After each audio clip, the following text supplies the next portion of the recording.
pues todavía veo que aumenta la maldad. No último vídeo começamos a estudar a profecia de Daniel 8:9 e vimos o significado do carneiro e do bode, o que não é muito difícil de perceber, pois o próprio anjo Gabriel explica o seu significado. Gabriel diz claramente que o carneiro com 2 chifres representa os reis da Média e da Pérsia, e que o bode com 1 chifre representa o rei da Grécia, e que aquele grande chifre foi o primeiro rei. Portanto, não é nada difícil localizar o ponto de partida desta profecia na história.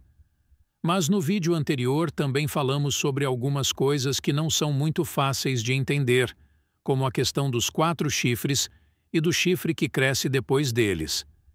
Em um dos vídeos anteriores, explicamos o significado dos chifres na Bíblia e nas profecias, e havíamos dito que na Bíblia os chifres são símbolos de força e poder, mas, nas profecias, os chifres têm um significado mais específico. Não é uma invenção nossa, a própria Bíblia diz isso. Vimos isso na profecia de Daniel, capítulo 7, e vemos agora nesta profecia do capítulo 8. Os chifres, assim como os animais, representam reis, poderes políticos. Ora, não se referem a reis específicos, mas a dinastias. E alguns perguntarão, mas será que o anjo Gabriel diz que o notável chifre entre os olhos do bode foi o primeiro rei? E dissemos que o primeiro rei foi Alexandre o Grande. É um rei específico? Bem, não. O que não representa dinastias, nem um único rei, mas todos os descendentes daquele rei que reinou depois dele. Somente no caso de Alexandre, o Grande, como vimos no vídeo anterior, ele não teve herdeiros para ocupar seu trono depois dele. E é lógico que os chifres não representam indivíduos, porque se o chifre pequeno de Daniel, capítulo 7, dominaria por um tempo, tempos e metade de um tempo, é impossível representar uma pessoa específica, deve representar algo mais duradouro. Também falamos no vídeo anterior sobre os 4 chifres, e se os 4 chifres simbolizavam 4 reis, ou se em vez de simbolizar 4 reis, o número 4 é uma referência aos 4 pontos cardeais, e, portanto, a todos aqueles que o governaram, que foi o Império de Alexandre o Grande, após sua morte. A minha opinião é que qualquer uma das interpretações não altera o significado da profecia, que é a de que após a morte de Alexandre o Grande, o império se fragmentou. Neste vídeo, estudaremos um pouco mais a relação entre a profecia do capítulo 8:9 e a festa da purificação do santuário, pois é importante entender bem esta profecia para entender o Apocalipse. No capítulo 16 de Levítico é ensinada a festa da expiação, que é o que hoje é conhecido como Yom Kippur, ou Dia do Juízo. Ali é descrito todo o ritual de purificação do santuário, incluindo os animais nele utilizados. O que nos leva a uma das perguntas que fizemos no último vídeo. Se a profecia é sobre a purificação do santuário, e é por isso que os animais limpos usados durante a purificação do santuário são usados para representar os reinos que dominam o mundo. Então, por que não usar um touro como símbolo de Roma, se for? A primeira coisa que o sacerdote fez no dia da purificação do santuário foi sacrificar um bezerro? Essa foi a pergunta que me fiz antes, e a resposta é simples.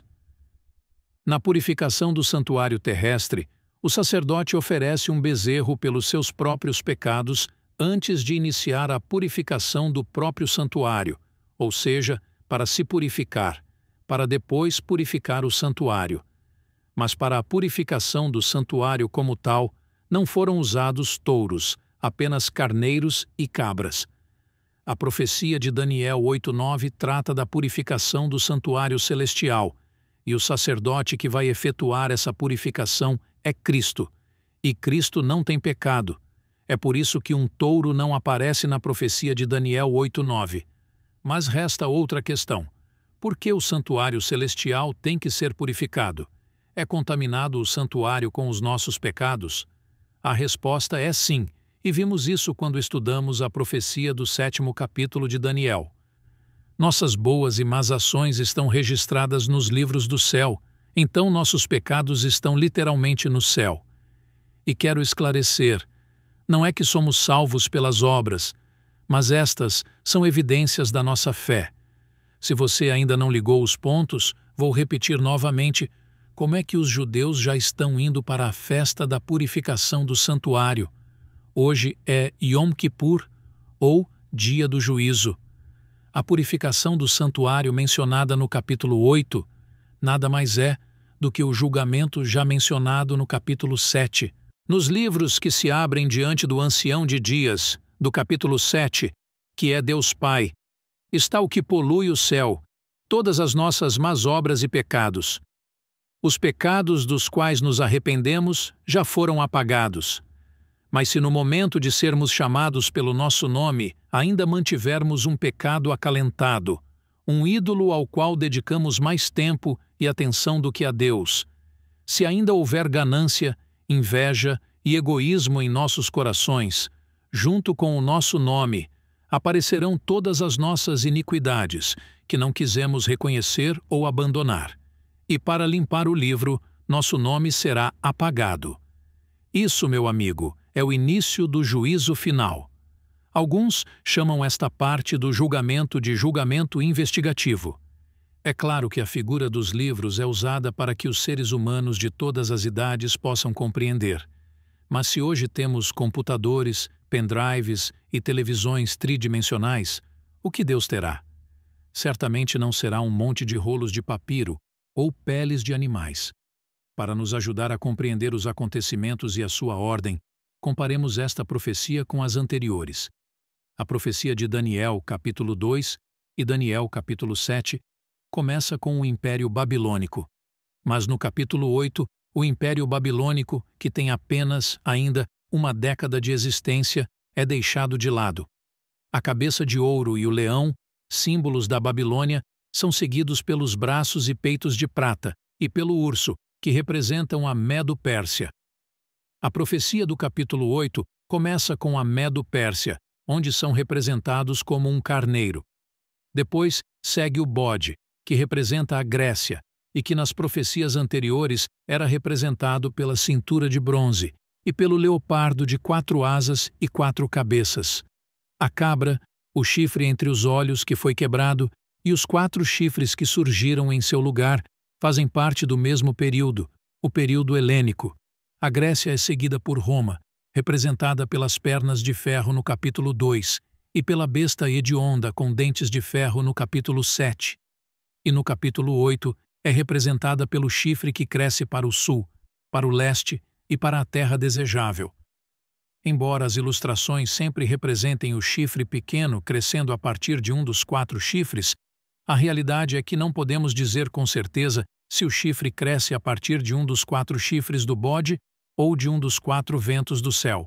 Gramaticalmente falando, ambas as interpretações são possíveis.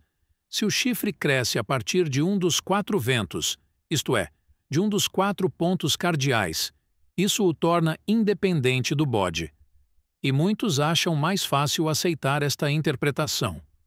Mas isso é apenas mental, porque algo que já vimos em vídeos anteriores é que existe uma relação estreita entre Roma e a Grécia. Muitos historiadores concordam que no caso de Roma e da Grécia, o conquistador foi conquistado. Roma conquistou a Grécia militarmente, mas culturalmente, a Grécia conquistou Roma. E as mesmas lendas sobre a origem de Roma ligam-na à Grécia.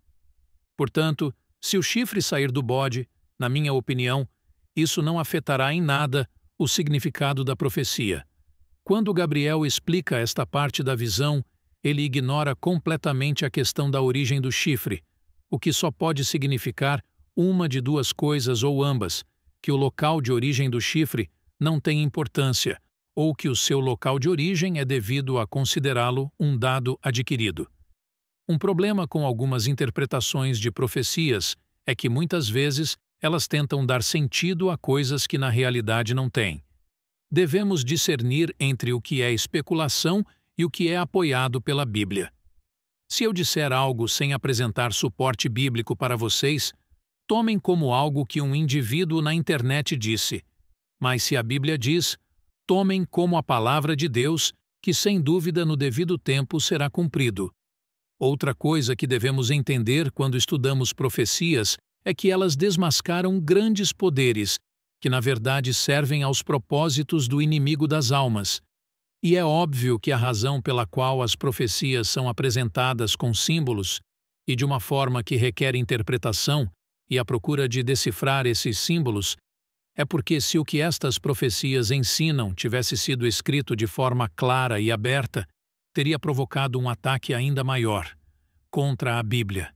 E acredite, para a Bíblia sobreviver até agora custou muito trabalho e muitas vidas. Bom, já sabemos que o carneiro representa o Império Medo-Persa, e não estou dizendo isso, mas o anjo Gabriel diz isso. E já sabemos que o bode é a Grécia, e não estou dizendo isso também, mas o anjo Gabriel também diz isso.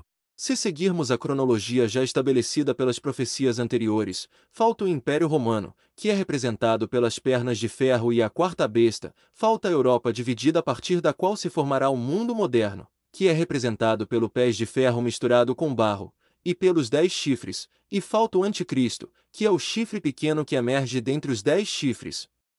Mas na profecia do capítulo 8 apenas mais um símbolo é apresentado, um pequeno chifre crescente. O que esse chifre simboliza? Se simboliza apenas o Império Romano, então a profecia dura até a Idade Média e não chega aos nossos dias. Mas há algo que o anjo Gabriel diz que mostra que o chifre de Daniel 8 dura até o fim do mundo, assim como dura o chifre pequeno de Daniel 7. Na profecia do capítulo 2, há uma pedra que atinge os pés da estátua e a destrói, e então essa pedra se torna uma grande montanha. Já vimos o impacto da rocha nos pés da estátua do primeiro vídeo que representa a destruição do mundo, e a montanha que se forma a partir das rochas representa o estabelecimento do reino eterno de Deus. Menciono isso para você porque na profecia do capítulo 2, é dito que aquela pedra não foi cortada à mão. Isso significa que não é de origem humana, mas divina. Vemos também essa mesma frase na carta aos Hebreus, quando Paulo compara o santuário terrestre com o celestial, pois o santuário terrestre era apenas uma representação. O verdadeiro santuário, o celestial, no qual Cristo entrou, não foi feito pelas mãos dos homens, ou seja, foi feito por Deus. E assim como na profecia do capítulo 2 é dito que a estátua foi destruída por uma pedra cortada, não pelas mãos. No capítulo 8 o anjo Gabriel diz do rei representado pelo chifre que cresce, que sem mãos ele seria quebrado.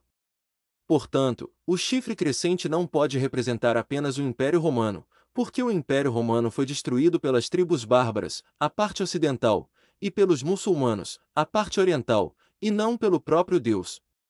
O chifre que cresce também deve representar o Anticristo, porque o reino do Anticristo é o único reino anterior ao reino de Deus, e é aquele que é destruído pelo próprio Deus. O chifre do capítulo 8 representa tanto o Império Romano quanto o Anticristo.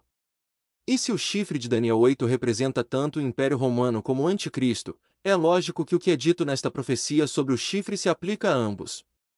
Já vimos que o versículo 9 fala de uma expansão geográfica.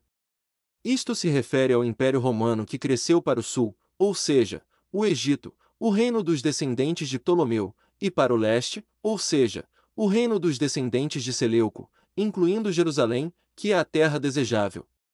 Mas o versículo 10 não está mais falando de geografia, mas de coisas espirituais. Diz que ele se engrandeceu para o exército do céu, e lançou parte do exército e das estrelas no chão e os pisoteou. Isto é semelhante ao que Apocalipse 12:4 diz a respeito do dragão vermelho, que representa Satanás.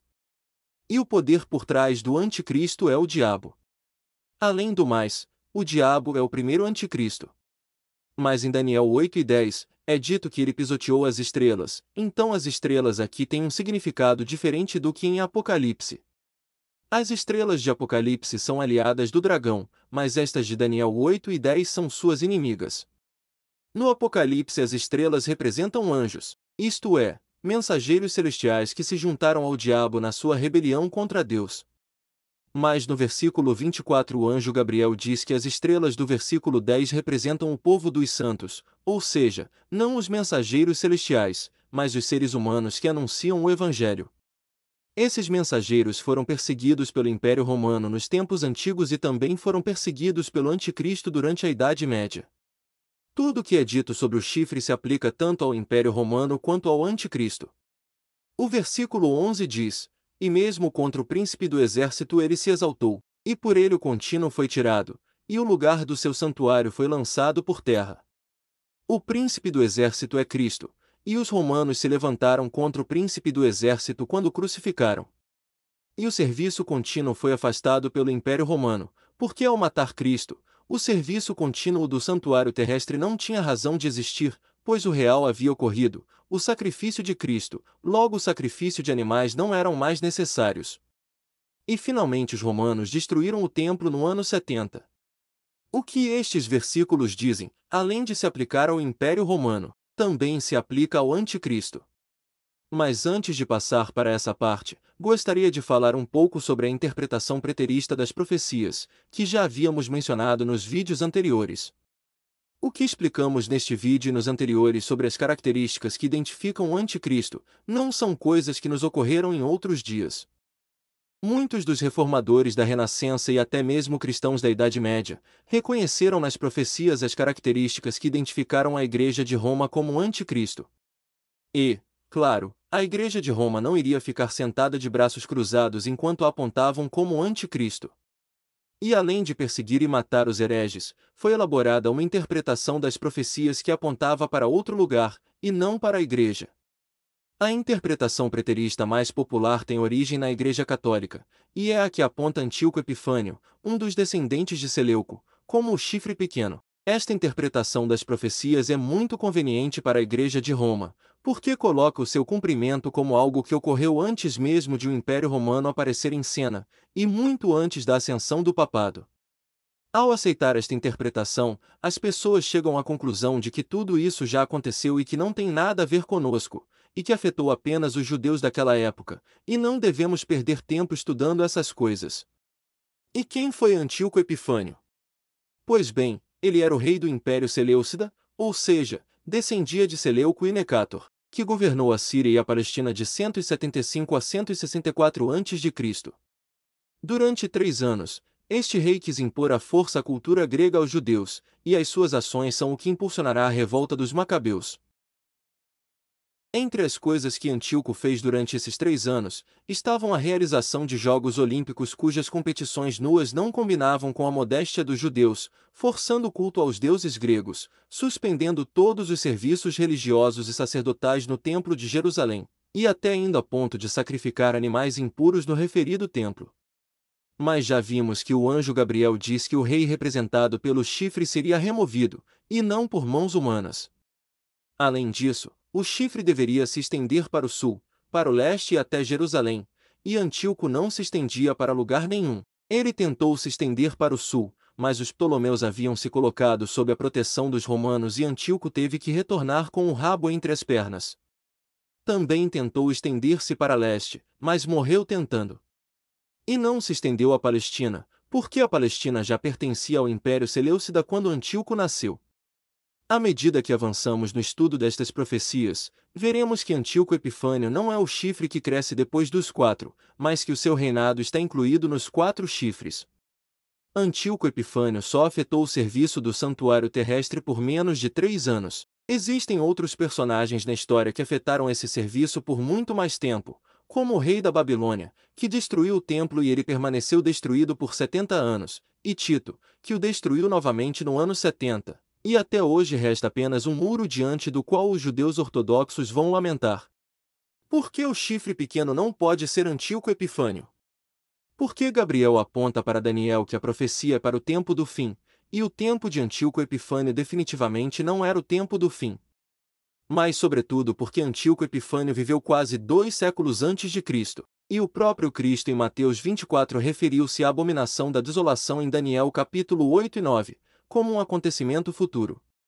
Posteriormente falaremos um pouco mais sobre preterismo e futurismo. Agora, como a Igreja de Roma cumpre o que diz o versículo 11? A Igreja de Roma foi engrandecida contra o príncipe do exército. Pois bem, Já vimos que o Papa se autoproclama sumo pontífice, quando a Bíblia ensina que o único mediador entre Deus e os homens é Cristo. E o contínuo? A Igreja de Roma eliminou o serviço contínuo do santuário? Sim, não o contínuo do santuário terrestre, cópia e sombra do verdadeiro, mas o contínuo do próprio santuário celestial, o verdadeiro, aquele que realmente importa. A Bíblia ensina que Jesus Cristo agora intercede por nós através dos méritos do seu sacrifício, e que em seu nome podemos obter as bênçãos do céu, incluindo o perdão dos nossos pecados, e assim sermos considerados justos no dia do julgamento. No entanto, a Igreja de Roma conseguiu erradicar essa verdade das mentes de todos os cristãos durante séculos, e só há pouco mais de 150 anos é que essa verdade foi redescoberta e pregada novamente ao mundo. Como ele removeu o contínuo? Pois ele o removeu substituindo Cristo e sua obra na coisa sagrada, celestial, através da mediação de Maria e dos santos, instituindo a confissão auricular e colocando papas, bispos e sacerdotes entre Deus e os homens, e instituindo a missa, e ensinando que os mortos assim que morrem vão para o céu, inferno ou purgatório. Todas essas coisas não apenas tiraram o contínuo, mas também derrubaram a verdade do santuário. Em vídeos futuros veremos essas doutrinas com mais detalhes. O versículo 12 diz que o exército foi entregue à Roma Imperial, que perseguiu os cristãos, e foi entregue também à Roma Papal, que também os perseguiu por um tempo, tempos e metade de um tempo. Continua dizendo que esta perseguição se deve à prevaricação por causa do contínuo, ou seja, é por causa de todas as falsas doutrinas com as quais a Igreja de Roma perverteu o Evangelho. Como é isto? Pois bem, enquanto a Igreja adulterava o Evangelho, havia fiéis que não se calaram, e por não o fazerem foram perseguidos. O resultado foi que o chifre acabou destruindo a verdade, e fazendo o que queria. Os imperadores romanos também destruíram a verdade, porque após a destruição do Templo de Jerusalém, o cristianismo foi considerado uma seita do judaísmo. Assim, os cristãos foram perseguidos junto com os judeus. Por que esta profecia tem um duplo significado? Porque o que é dito sobre o chifre se aplica tanto à Roma Imperial quanto à Roma Papal? Pois bem, porque como já dissemos, o chifre que cresce depois dos 4 chifres dura até ser destruído, não por mão, isto é, até ser destruído pelo próprio Deus. Assim, a sua duração abrange desde a queda dos reinos helênicos, que emergiram do Império de Alexandre o Grande, até o fim do mundo. E como as profecias anteriores mostraram e a própria história confirma, os reinos helênicos foram seguidos pelo Império Romano. O Império Romano foi dividido em 2 partes, sendo que a parte ocidental foi dividida entre as tribos bárbaras, das quais emergiu o mundo moderno e também o Anticristo. Na primeira profecia, a do capítulo 2 de Daniel, que enfoca o aspecto político, o Anticristo não é apresentado, embora os teólogos historicistas entendam que sua existência é insinuada na mistura de ferro e barro, vendo o ferro como símbolo da Roma Imperial, e o barro como símbolo da Igreja, ou seja, da união da Igreja com o Estado. Na segunda profecia, a de Daniel 7, que enfoca o aspecto espiritual, o Anticristo aparece como um pequeno chifre na cabeça da 4ª besta, que representa Roma. Os chifres também fazem parte da 4ª besta, e da mesma forma as tribos bárbaras vão se relacionar com Roma, já que os primeiros que vão entrar no reino do Império Romano, no início serviram ao Império, e foram treinados pelo Império nas táticas militares que mais tarde usariam contra o próprio Império Romano. Além disso, as monarquias formadas a partir dessas tribos bárbaras buscariam o reconhecimento do Império Romano do Oriente, mais conhecido como Império Bizantino. E o chamado Renascimento, período em que as nações europeias surgidas dessas tribos bárbaras começariam a tornar-se impérios que abrangeriam quase todo o planeta, distingue-se pelo ressurgimento das filosofias, artes e ciências de Roma e da Grécia Antiga.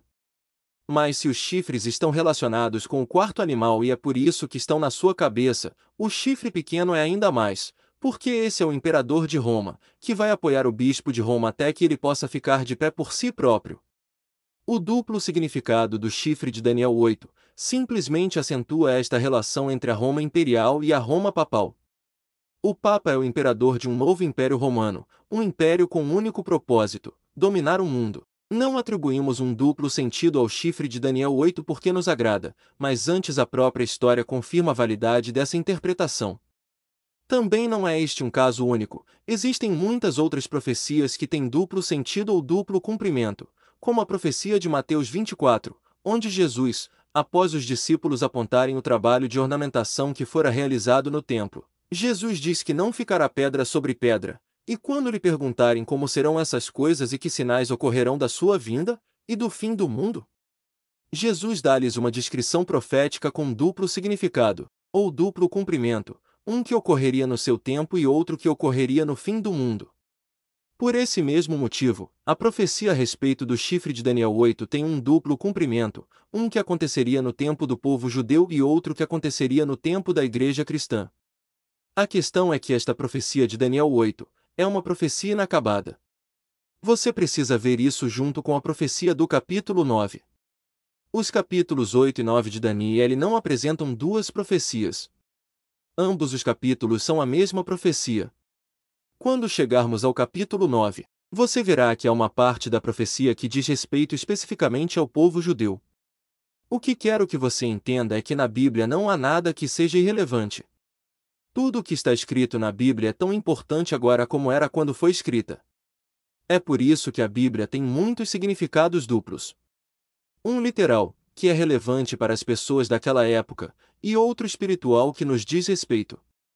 A parte da profecia que se aplica ao povo judeu foi cumprida na época romana, e a parte que diz respeito à igreja cristã seria cumprida após a queda do Império Romano. No próximo vídeo entraremos em mais detalhes, e se tiver tempo, passaremos então ao estudo da festa da expiação.